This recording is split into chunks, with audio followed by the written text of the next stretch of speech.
귀한 찬양 감사합니다. 찬송 가운데 임하여 주신 우리 하나님께 감사와 영광의 박수 올려드리겠습니다.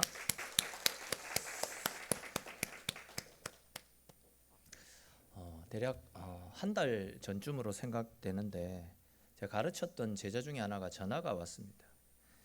이런저런 이야기를 하다가 그 친구에게 오랫동안 교제했던 자매가 있어가지고 제가 너는 결혼 안 하나? 오래 만났으니까 이제 결혼해야 되는 것 아니냐라고 물어보니까 얼마 전에 헤어졌다라는 이야기를 하더라고요. 그래서 왜 헤어졌냐라고 물어보니까 그 친구, 그 여자친구의 직장 동료 중에 어떤 사람이 퇴근 후에도 계속 연락을 해오고 쉬는 날에도 회사 일을 핑계로 계속 연락을 해오고 해서 참다가 하루는 자기가 자기 여자친구에게 그 사람이 너한테 관심이 있어서 그런 것 아니냐, 너도 그걸 눈치채고 분명히 선을 그어야지 왜 여지를 계속해서 남겨두느냐, 남자친구가 있으니 앞으로 전화하지 말라고 단단히 경고를 주라라고 이야기를 했답니다. 근데 이제 그럼에도 불구하고 그 회사 동료의 연락은 계속해서 왔던 것이고 그것 때문에 계속 다투게 되었다라고 합니다. 그러다가 이제 결국은 그것이 원인이 되어서 헤어졌다라고 이야기를 하더라고요. 다들 공감하시겠지만 사랑이라는 것은 독점을 전제로 해야지만 그 사랑이 평화로울 수가 있습니다.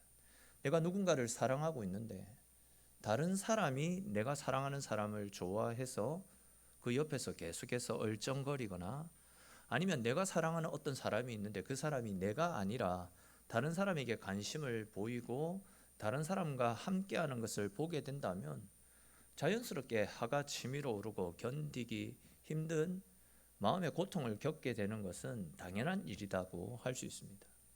만약 그런 관계의 사랑이 이어지고 있다면 그 사랑은 온전해질 수 없고 앞에서 말씀드렸던 그 제자의 경우처럼 그런 사랑은 오래 가지 못한 채 쉽게 깨어질 수밖에 없는 사랑이라 할 수 있습니다.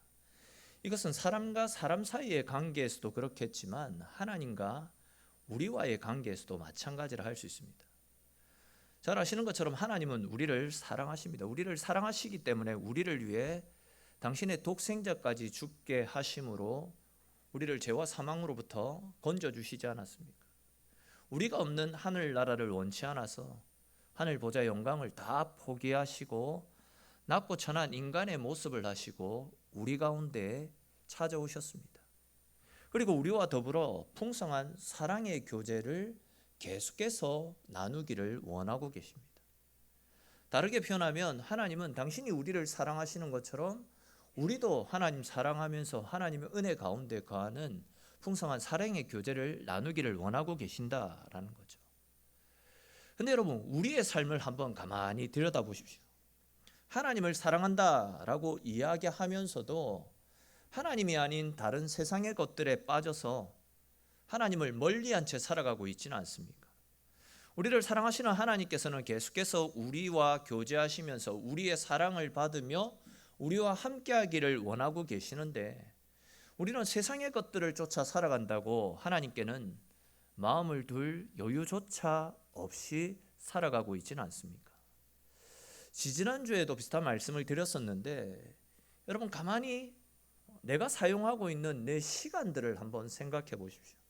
일단 우리가 직장 생활하는 시간, 직장에서 생활하는 시간을 제외하고 하나님께 기도하고 또 말씀을 묵상하고 하나님을 알아가고 하나님을 위한 시간들에 얼마나 많은 시간들을 사용하고 있습니까? 진짜 내가 하나님을 위한, 하나님과 교제하기 위한 시간들에 내 시간들을 많이 투자합니까? 아니면 TV를 보거나 인터넷을 하거나 친구를 만나는 등 한마디로 내 육신의 기쁨과 내 이익들을 위한 시간들을 더 많이 사용하고 있습니까? 잘은 몰라도 많은 분들이 하나님을 만날 수 있는 영적인 일들의 시간을 투자하기보다도 내 육신의 쾌락과 내 기쁨과 내 만족을 위한 일들에 더 많은 시간들을 투자하며 살아갑니다. 앞에서도 잠시 말씀드렸던 것처럼 내가 진짜 사랑하는 사람이라면 내가 사랑하는 사람이 다른 사람과 함께 있는 것을 보지 못합니다. 잠시라도 떨어져 있거나 연락이 되지 않으면 보고 싶어지는 것이 사랑하는 사람들을 향한 내 마음이라 할 수 있습니다. 보고 있어도 계속해서 보고 싶어지고 함께 함에도 불구하고 떨어지고 싶지 않은 것이 사랑하는 사람들끼리의 마음이다 할 수 있습니다. 근데 지금 우리는 어떻습니까? 진짜 정말 주님을 사랑하고 있습니까? 주님은 우리를 너무 사랑하셔서 우리를 살리기 위해서 그 고난의 십자가까지 짊어져 주셨습니다. 나와 떨어지는 것이 싫어가지고 주님은 지금도 성령으로 함께 하시며 내 마음속에 머물러 계십니다. 오매불망 우리가 주님을 찾기를 기다리시면서 내 삶 가운데 찾아와 주셨습니다. 근데 우리는 하나님께 신경조차 쓰지 않습니다. 내 속에 주님이 아니라 내가 좋아하는 것들로 너무 많이 가득 차 있어서 주님이 머무실 공간조차도 허락하지 않고 있는 상황입니다. 주님을 사랑한다라고 말하면서도 실제 우리의 삶 속에는 주님이 아니라 세상의 것들에 온통 매여 있다라는 거죠. 주님만 우리를 짝사랑하시고 우리로 인해서 속앓이 하시지, 우리는 우리 사는 것에 바빠서 주님은 안중에도 없이 살아가고 있습니다. 지금 우리가 수요일 저녁 때마다 여호수아서 말씀을 살펴보고 있는데, 여호수아서 말씀을 시작할 때 제가 잠시 말씀드렸던 내용인데 다시 한번 말씀을 드리면, 분명 하나님은 이스라엘 백성들에게 너희가 가나안 땅에 들어가거든 가나안 땅에 살고 있는 사람들을 전부 멸하고 그들을 가나안 밖으로 쫓아내라, 가나안 사람들이 그 땅에 거하지 못하도록 그들을 전부 멸하라 라는 명령을 주셨습니다. 그런데 이스라엘 사람들은 하나님의 그 명령을 어기고 가나안 사람들을 그들 옆에 둔 채 그들과 함께하는 삶을 살지 않았습니까? 근데 여러분, 왜 이스라엘 사람들이 가나안 사람들을 몰아내어라 라는 하나님의 명령을 어기고 그들을 곁에 두고 그들과 함께하는 삶을 살았습니까? 농사를 지어야 되었기 때문 아니었습니까? 즉 자기네들은 지금까지 광야에서만 생활을 했습니다. 그렇게 광야에서 생활할 때는 하나님께서 만나를 주셨잖아요. 만나를 주셨기 때문에 따로 농사를 짓지 않아도 먹는 것에 대한 염려, 근심, 걱정이 전혀 없었습니다. 근데 이제 가나안 땅에 들어와서는 더 이상 만나가 내리지 않았잖아요. 그렇게 되면 이제 농사를 지어서 자기들의 먹거리를 해결해야 되는 상황이었습니다. 근데 광야에서만 생활했던 이스라엘 백성들이 농사를 어떻게 짓는지 알 리가 없지 않았겠습니까? 즉 가나안 땅에 들어와서 농사를 지어서 먹고 살아야 되는데 농사 짓는 방법을 모르니까 이제 굶어 죽어야 될 판입니다. 그런 이유로 이스라엘은 어쩔 수 없이 하나님의 명령을 어기고 가나안 사람들을 살려주었고, 또 자기들 옆에 가까이 두면서 그들에게 농사 짓는 법을 보고 배우면서 그들과 함께하는 삶을 살고 있었습니다.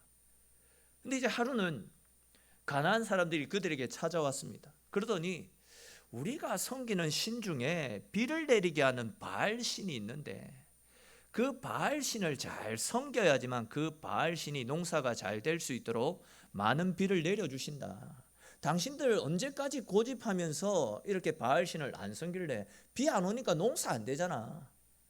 농사가 되기 위해서는 비가 많이 와야 되는데 당신들 바알 신한테 제대로 안 보였기 때문에 비가 안 온다. 풍년을 막고 싶으면 비를 내리는 바알 신에게 절하고 바알 신을 섬겨야 된다. 이런 식의 권유를 했던 겁니다. 그 말을 듣고 이제 가만히 그 상황들을 생각해 보니까 이스라엘 백성들, 자기네들이 광야에서 생활할 때는 하나님께서 만나를 계속 보내주셨는데 가나안 땅에 들어오니까 만나가 더 이상 내리지 않습니다. 또 광야에서 생활할 때는 구름기둥과 불기둥으로 하나님께서 임재하셔서 그들의 나아갈 바들을 계속 가르쳐 주셨는데 가나안 땅에 들어오고부터는 구름기둥과 불기둥도 보이지 않는 겁니다. 그런 상황들을 놓고 이스라엘 백성들이 생각할 때에 하나님은 광야에서 더욱더 힘을 발휘하시는 신이구나. 이제 우리는 광야가 아니라 가나안 땅에 들어왔으니까 광야에서 하나님을 섬겼듯이 가나안 땅에서는 비를 내리게 하는, 가나안 땅에서 더 힘을 발휘하는 비의 신, 바알 신도 함께 섬겨야 되구나. 이런 식으로 생각하면서 바알 신을 섬기게 되었던 겁니다. 그런데 이런 이스라엘 백성들의 모습을 보고 하나님이 하셨던 말씀이 무엇이냐면, 너희들이 나를 버렸다. 너희들이 우상을 섬긴다고 나를 떠났다라고 말씀하십니다. 근데 사실 이스라엘 백성들 입장에서 이 말씀을 들으면 조금 억울한 면이 있었거든요. 왜냐하면 자기네들은 하나님을 버린 적이 없습니다. 하나님을 떠난 적이 없습니다. 실제로 그랬거든요. 그들은 가나안 땅에 들어오고 더 이상 구름 기둥과 불 기둥이 보이지 않아도, 또 하늘에서 만나가 내려오지 않아도 그래도 계속해서 그들은 하나님을 잘 섬겼습니다. 즉 이스라엘 백성들은 가나안 땅에 들어와서도 계속해서 하나님을 위한 제사를 빠짐없이 잘 드리고 있었고요, 하나님께서 말씀하셨던 모든 절기도 어김없이 잘 지켰습니다. 소득의 11조도 온전하게 잘 드리고 있었습니다. 율법에서 말씀하고 있는 내용들을 잘 지키기 위해서 나름대로 몸부림치며 살고 있었다라는 겁니다. 다만 모든 것을 잘 지키고 있었는데, 다만 먹고 살기 위해서는 농사를 지어야 했기 때문에 비를 내려주는 신이었던 바알 신을 섬긴 것 말고는 그들은 여전히 하나님 앞에 헌신하고 하나님을 위한 예배에 빠지지 않고 하나님께 충성된 삶을 살고 있었다라는 겁니다. 그들이 잘못한 게 없었잖아요. 여전히 하나님 잘 섬기고 여전히 하나님 잘 믿고 여전히 하나님 안에서 살고 있었다라는 겁니다.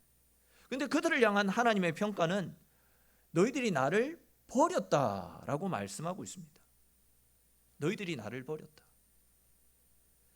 앞에서도 말씀을 드렸듯이 사랑하는 사람은 질투하게 되잖아요.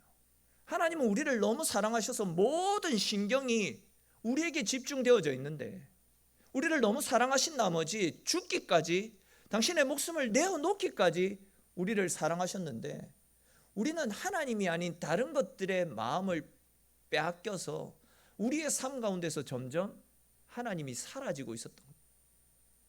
그런 부분에 있어서 하나님은 우리를 질투하셨고 우리를 향해서 너희가 나를 버렸다라고 말씀을 하시는 겁니다. 이 말씀을 준비하면서 어쩌면 우리들 역시도 하나님을 버려두고 하나님의 뜻과 상관없이 신앙생활하고 있지는 않을까, 그런 생각들을 많이 해보게 되었습니다. 이건 조금 조심스러운 이야기인데, 제가 아는 분 중에 굉장히 신실하고 중심이 바른 목사님이 한 분 계십니다.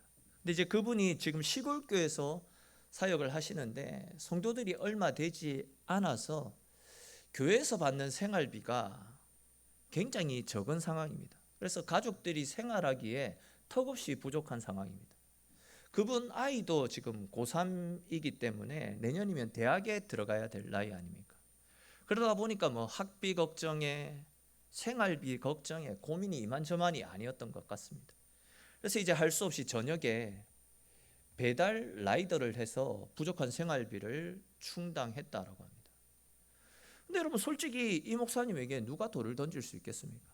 사역을 하는데 생활비가 턱없이 부족한 상황입니다.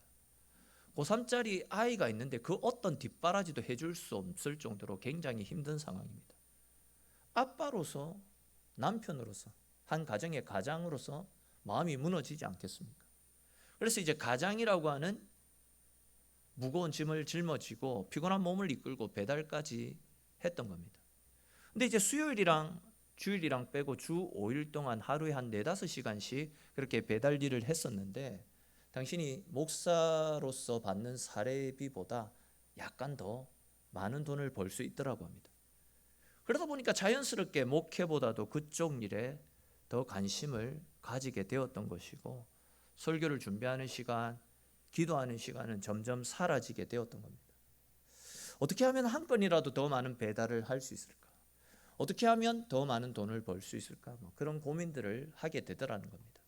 그러던 중 이제 하루는 자기가 생활비를 벌고 있는 이유로 하나님으로부터 서서히 멀어지고 있다라는 것을 깨닫게 되었다라고 합니다. 그리고 계속해서 그때부터 목회냐, 생활비냐, 하나님이냐, 물질이냐, 굉장한 고민을 했다라고 합니다. 가정을 생각하면 목회를 접고 그쪽으로 뛰어들어야 되는 겁니다. 근데 당신이 받은 사명을 생각하면 지금 하나님 앞에 불충한 모습을 보이는 겁니다. 계속 고민하고 계속 기도했다라고 하더라고요. 사실 누가 봐도 이 목사님은 성실하고 책임감 있는 분이거든요. 그 누구도 이분에게 돌을 던질 수 없습니다. 근데 이분이 저에게 그런 이야기를 하셨거든요. 조 목사, 내가 이 문제를 놓고 하나님 앞에 계속 기도를 드렸었는데 하나님께서 네가 나를 버렸다 라는 말씀을 주시더라. 하나님, 제가 언제 하나님 버렸습니까? 그렇게 힘든데도, 다른 사람은 교회를 다 떠나갈 상황인데도 저는 끝까지 교회를 지키고 하나님을 섬겼습니다. 하나님도 아시는 것 아닙니까? 라고 하소연을 했더니, 하나님보다 더 사랑하고 하나님보다 더 마음을 두고 하나님을 멀리하게끔 만드는 모든 것들이 우상 숭배이고 그런 행동들이 나를 버리는 것이다 라는 음성을 들려주셨다 합니다. 그리고 자기는 그 음성을 듣고 바로 회개하고 그날부로 배달일도 바로 그만두었다라고 하더라고요. 물론 이제 배달일을 그만뒀기 때문에 다시금 생활도 어려워졌습니다. 내일에 대한 염려, 근심, 걱정도 많아지게 되었습니다. 그런데 돈을 포기하고 하나님께 올인했으니 내 삶이야 이제 하나님께서 책임져 주실 것이다. 앞으로 하나님께서 우리 가정과 우리 교회를 어떻게 이끌어 가실지 나는 정말 기대된다. 가슴이 두근거린다. 이런 표현을 쓰더라고요. 그러면서 저한테, 나는 한번 실수했지만 당신은 절대 한눈 팔지 말고 오직 목회만 전념해라 라는 그런 권면을 해주시더라고요. 여러분 어떻습니까? 사사기에 나타났던 그 이스라엘 백성들의 모습이, 또 금방 말씀드렸던 이 목사님의 이야기가 솔직히 이야기해서 우리들의 이야기 아닙니까? 많은 사람들이 물질 때문에 하나님을 멀리하고 하나님의 뜻을 거스린 채 생활하고 있습니다. 물질 앞에서는 신앙이고 양심이고 하나님이고 없습니다. 말씀을 따라 움직이기보다도 물질이 가리키는 것을 따라 움직이고 하나님의 말씀의 원리가 아니라 경제의 원리를 따라 너무나도 쉽게 우리의 신앙 양심을 저버린 채 살아가고 있는 실정입니다. 아시듯이 5월 말은 종교인 소득 신고가 있는 달입니다. 그런데 목사들 중에서도 세금을 안 내기 위해서 온갖 편법과 불법을 다 동원하더라고요. 이 속된 표현이지만 저라면 쪽팔려가지고 어디 이야기도 못할 것 같은데, 그렇게 편법으로 세금을 줄인 이야기를 자랑스럽게 이야기를 하고 있습니다. 또 그 방법을 가르쳐 달라고, 부끄럽지도 않는지 그 방법을 어떻게 하면 되는지 가르쳐 달라고 물어오는 사람들도 있더라고요. 성도들도 마찬가지입니다. 세금을 줄이기 위해서 집을 사고 팔면서 계약서를 허위로 작성하는 것은 어제 오늘의 일이 아니다라고 이야기합니다. 돈 때문에 거짓말을 말하고 양심을 파는 것을 아무렇지도 않게 생각합니다. 우리 예배 안 빠지고 있잖아요. 예배 잘 나오고 있지 않습니까? 헌금도 잘 드리고 있고 교회 봉사도 나름대로 열심히 잘 하고 있습니다.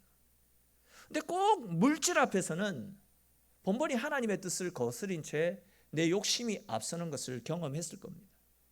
즉 물질에 대한 욕심이 하나님의 말씀을 앞지른다라는 겁니다. 제가 지금 물질과 관련된 이야기만 해서 그렇지, 우리의 삶 속에서 가만히 들여다보면 하나님보다도 더 사랑하고 하나님보다도 더 추앙하고 더 많은 힘과 에너지를 쏟아부으면서 하나님 마음의 질투를 불러일으키는 일들이 우리 속에 너무 많이 있는 실정입니다. 대략 한 4, 5년 전쯤에 저희 둘째가 초등학교 1학년인가 2학년 때 좀 있었던 일이었는데, 보통 제가 집에서 설교 준비를 할 때는 그냥 그 안방 침대에 몸을 뒤로 기댄 채 노트북에 설치되어져 있는 성경을 보면서 말씀을 준비하거든요. 근데 하루는 이제 노트북에 설치된 성경 말고 실물 성경을 좀 봐야 될 일이 있어가지고 저희 둘째를 불러가지고, 라마 거실에 가서 아빠가 가장 많이 보고 가장 소중하게 생각하는 것 좀 갖다 줘 라고 그렇게 이야기를 했습니다. 아빠가 가장 많이 보고 가장 소중하게 생각하는 것이다 라고 한다면 당연히 목사딸답게 성경을 가져다 줄 것이다 라고 생각했는데, 잠시 후에 저희 집 애가 책상 위에 올려져 있던 제 휴대폰을 가지고 오는 겁니다. 저는 진짜 몰랐는데 저희 집 애가 볼 때 제가 집에서 가장 많이 보고 가장 아끼는 것이 성경이 아니라 휴대폰이었던 겁니다. 아이들 눈에는 정확하거든요. 우리는 우리 스스로를 속일지 모르겠지만 아이들 눈은 정확하다라는 겁니다. 가만히 우리의 삶을 들여다보면 자신은 느끼지 못하는데 하나님보다도 더 가까이 하고 하나님보다도 더 아끼고 소중하게 생각하는 것이 얼마나 많은지 모릅니다. 근데 이런 우리들을 향해서 하나님께서 뭐라고 말씀하시냐면 우리 야고보서 4장 4절에 기록된 말씀 한번 찾아봅시다. 야고보서 4장 4절에 기록된 말씀 우리 같이 한번 읽어보겠습니다. 가늠한 여인들아, 세상과 벗된 것이 하나님과 원수됨을 알지 못하느냐? 그런즉 누구든지 세상과 벗이 되고자 하는 자는 스스로 하나님과 원수되는 것이니라. 아멘. 여기에서 말씀하고 있는 가늠한 여인들은 하나님이 아니라 세상을 사랑하며 세상에 빠져 살아가고 있는 우리들을 가르쳐서 하시는 말씀입니다. 근데 성경에서는 이런 행동들이 하나님과 원수된 행동이고 하나님의 질투를 불러오는 행동이다 라고 말씀하고 있습니다. 조금 다른 관점에서 말씀을 드리면 어떤 모습을 갖추고 있는 형태를 갖추고 있는 송아지를 만들어 가지고 그것에게 절하고 그것을 섬기고 그것에게 마음을 빼앗긴 채 살아가는 것만 우상숭배가 아니다라는 겁니다. 내 신앙 양심을 팔게 만들고 하나님으로부터 멀어지게 만드는 모든 것들이 우상숭배의 모습이고 하나님의 질투를 불러일으키는 잘못된 신앙인의 모습이다 할 수 있습니다. 사랑하는 성도 여러분, 혹 지금 내 삶 모습 가운데 하나님보다도 더 사랑하고 하나님을 위해 사용하는 시간보다도 더 많은 시간들을 투자하고 더 많은 열심과 더 많은 에너지를 쏟아붓고 있는 것이 있지는 않습니까? 즉 나도 모르는 사이에 하나님의 마음을 아프게 하고 하나님을 질투케 하는 그릇된 삶을 살아가고 있지는 않습니까? 여러분, 이제 더 이상 세상의 것들을 쫓아 살아간다고 하나님을 놓쳐서는 안 됩니다. 부질없는 것들 때문에 영원한 것들을 포기해서 살아가서는 안 됩니다. 세상 많은 사람들이 결국은 사라지고 없어질 세상 것들을 쫓아 살아간다고 영원한 하나님 나라, 하나님 주시는 영원한 평안을 포기한 채 살아가는 어리석음을 범하고 있지 않습니까? 성경에도 이런 대표적인 이야기가 나타나는데 전에도 한번 말씀드린 기억이 있는데 다시 한번 말씀을 드리면 모세가 하나님을 만나기 위해서 시내산에 올라갔습니다.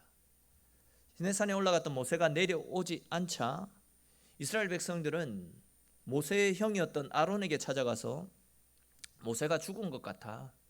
이제 우리를 위해서 우리를 가나안 땅으로 이끌어줄 우리의 하나님을 만들자라고 부탁을 해서 아론과 그 이스라엘 백성들이 금송아지 신상을 만들지 않습니까?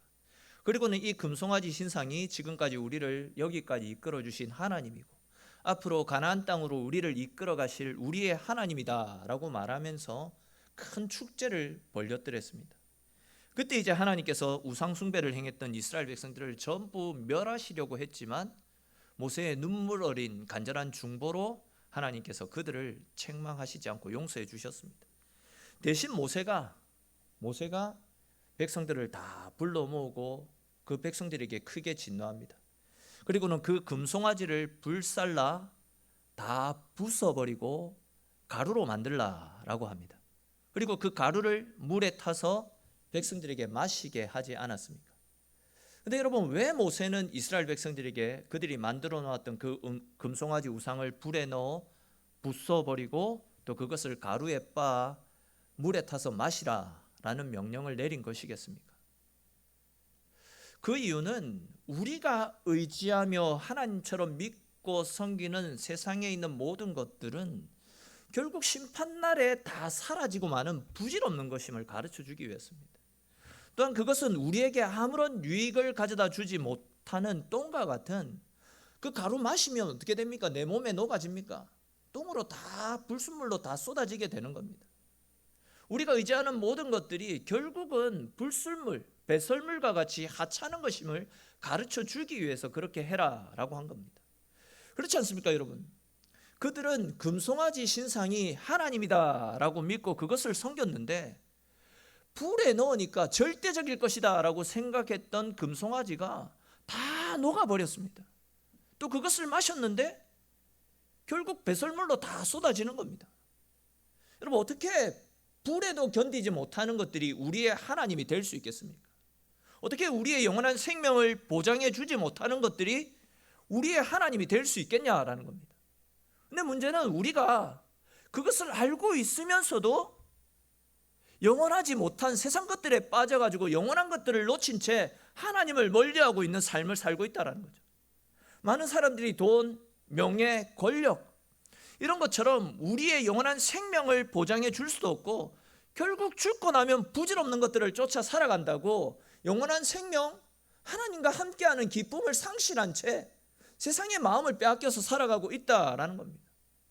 그러다가 결국 심판의 문 앞에 서게 되면 자신의 삶을 되돌아보고 뒤늦은 후회와 안타까움으로 이를 갈며 후회하고 마는 것, 그것이 우리의 모습 아니겠습니까? 참 무거운 마음으로 오늘 말씀을 준비했습니다.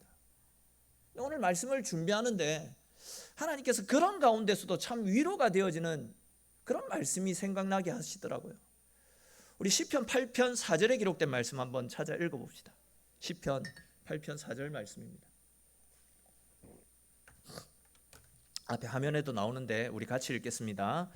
사람이 무엇이기에 주께서 그를 생각하시며 인자가 무엇이기에 주께서 그를 돌보시나이까. 아멘. 무슨 말씀입니까? 우리는 수시로 주님보다 다른 것들을 사랑해서 주님으로부터 멀어지고 주의 마음을 아프게 하지만 주님은 그런 우리를 항상 생각하시면서 항상 우리를 바라보시면서 불꽃 같은 눈동자로 우리를 붙잡고 계신다, 돌보고 계신다라는 말씀 아닙니까? 저는 이 말씀이 너무 좋습니다. 여러분, 질투는 어떤 사람이 하는 것입니까?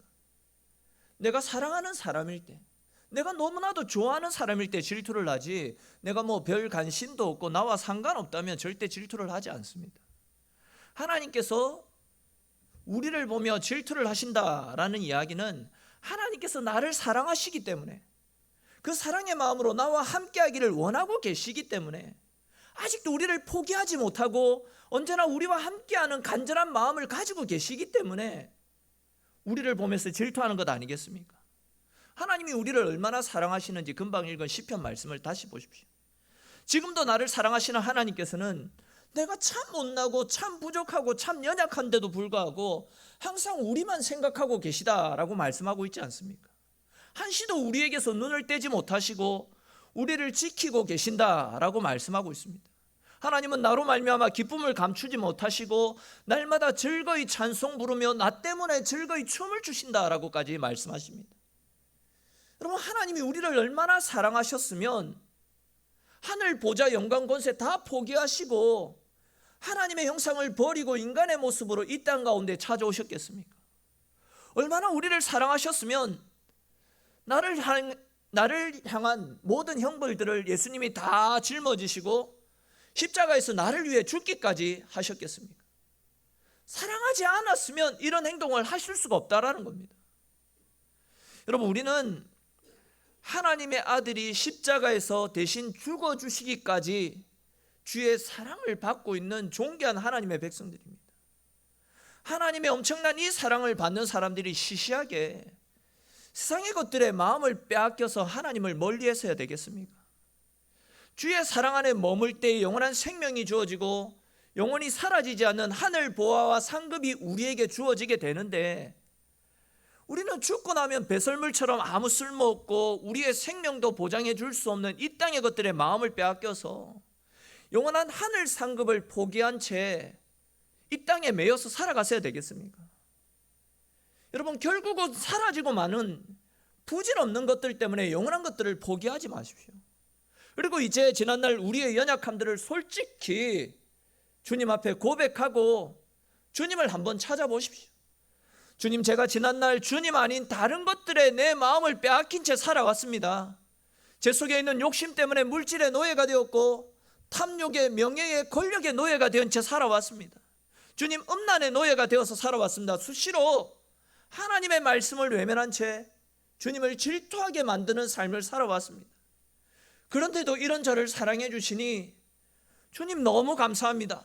이런 저 때문에 죽기까지 해주시니 너무 감사합니다. 이제는 내가 정말 주님 사랑을 받는 사람답게 주님 질투하게 만들지 않고 오직 주님 뜻대로 주님 안에 머물면서 주님과 함께하는 삶을 살겠습니다 라는 믿음의 고백을 한번 자신 있게 당당하게 주님 앞에 드려보십시오. 고백만 하지 마시고 결단하시고 이제 그런 삶을 한번 살아보십시오. 이제는 주님을 사랑하는 사람답게 주님만 홀로 우리를 사랑하게 내버려 두지 마시고 언제나 주님 가까이로 나아가셔서 주님만 사랑하고 주님을 위한 삶을 살아가는 열심을 내심을 통해 주님이 우리에게 허락하여 주시는 영원한 생명, 하늘 보아 상급을 받아 누리며 주님 안에서 안식하며 주님 안에서 영생의 기쁨을 누리며 살아가는 저와 여러분들의 인생이 될 수 있기를 주님의 이름으로 축원합니다. 우리 오늘 주신 말씀들을 생각하면서 한번 같이 기도하기를 원합니다. 주님은 우리를 너무나도 사랑하셔서 우리를 위해서 당신이 누릴 수 있는 모든 것들을 다 포기하셨습니다. 심지어 당신의 목숨을 내려놓기까지 우리를 사랑해 주시는 분이십니다. 그런 주님께서 이제 우리 같이 사랑하자라고 이야기합니다. 나만 홀로 외길의 사랑, 짝사랑하게 만들지 말고 내가 너희를 사랑하는 것만큼 너희도 나를 사랑하며 나와 함께 생활하자라고 말씀하고 있습니다.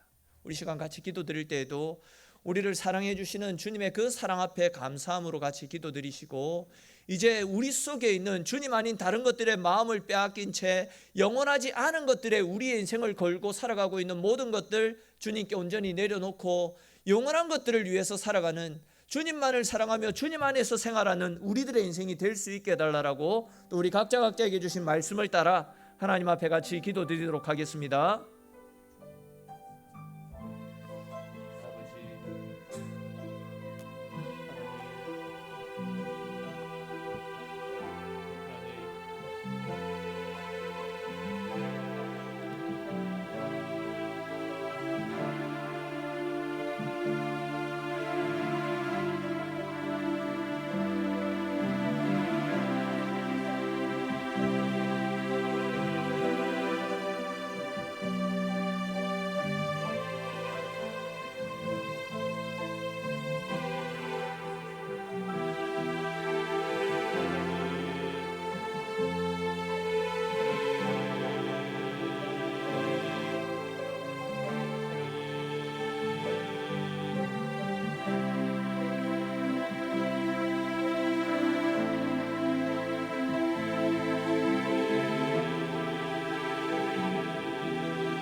감사합니다. 우리 같이 찬송 드리겠습니다. 찬송가 322장 같이